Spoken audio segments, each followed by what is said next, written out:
Pengertian Kabinet Juanda atau bisa juga disebut Kabinet Pemerintahan Indonesia pimpinan Presiden Soekarno. Tanggal mulainya kabinet ini diumumkan pada tanggal 8 April tahun 1957 dan bertugas sejak 9 April tahun 1957. Akhir dari kabinet ini pada tanggal 9 Juli tahun 1959. Latar belakang Kabinet Juanda dibentuk setelah kabinet sebelumnya, yaitu Kabinet Ali Sastro Amijoyo II, mengundurkan diri pada tanggal 14 Maret tahun 1957. Kabinet Ali II mengalami berbagai krisis politik dan ekonomi, seperti pemberontakan regional di Sumatera dan Sulawesi, aksi mogok buruh dan pelajar, serta penolakan terhadap kebijakan Presiden Soekarno untuk membubarkan partai politik dan menerapkan demokrasi terpimpin. Lalu Presiden Soekarno kemudian menunjuk Juanda Kartawijaya sebagai Perdana Menteri baru. Juanda adalah seorang tokoh yang dihormati oleh berbagai pihak, baik militer, partai politik, maupun rakyat. Ia juga memiliki pengalaman sebagai menteri dalam beberapa kabinet sebelumnya. 1. Membentuk Dewan Nasional sesuai dengan hasil konsepsi Presiden sejak Juni 1957.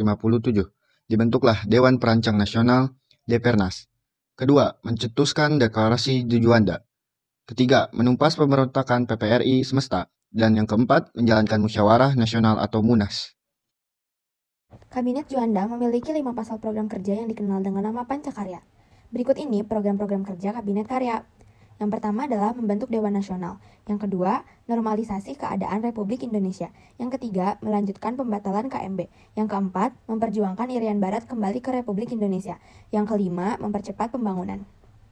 Kabinet Juanda memiliki 5 pasal program kerja yang dikenal dengan nama Pancakarya. Berikut ini program-program kerja Kabinet Karya.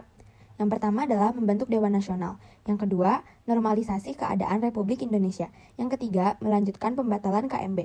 Yang keempat, memperjuangkan Irian Barat kembali ke Republik Indonesia. Yang kelima, mempercepat pembangunan. Akhir jatuhnya kabinet. Kabinet Juanda resmi berakhir setelah Presiden Soekarno mengeluarkan Dekret Presiden 5 Juli 1959. Ini menjadi awal dari masa demokrasi terpimpin sekaligus berakhirnya era demokrasi liberal atau parlemen. Ada beberapa penyebab yang memicu keruntuhan Kabinet Juanda sekaligus sistem pemerintahan demokrasi liberal, yaitu 1. Banyaknya kepentingan antar golongan dan partai politik yang ada di dalam pemerintahan.